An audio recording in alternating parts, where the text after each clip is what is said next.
In today's video, I'm going to teach you how to change a Bitly URL destination. Changing where a Bitly link sends people can be really handy if you've updated a page, moved content, or simply want your audience to land somewhere new without creating a completely different short link.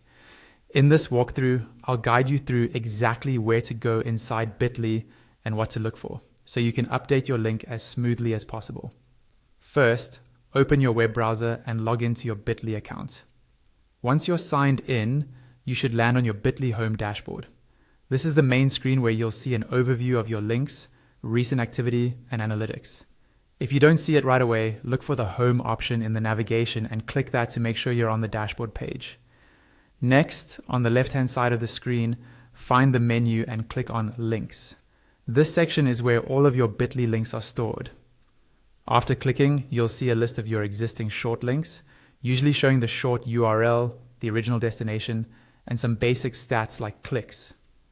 Now, locate the specific Bitly link you want to change. When you find it, look to the right of that link for a small pen icon, which represents Edit. Click on this pen icon. This will open up the editing panel or page for that individual link, where you can adjust its settings. Inside the editing view, look for an option labeled Redirect. This is the control that lets you change the destination URL associated with your Bitly link.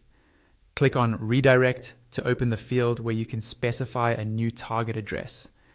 At this stage, it's important to know that changing the destination URL is a feature typically available on paid Bitly plans. If you're on a free plan, you may see the redirect option but not be able to edit the field. If you do have a paid plan, you'll be able to click into the destination field, delete the existing URL, and paste or type in your new URL. Make sure the new address is correct, complete, and starts with HTTP or HTTPS so the link works properly.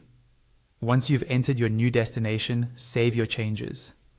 After saving, your original Bitly short link will now send anyone who clicks it to the new destination while keeping your existing analytics and history.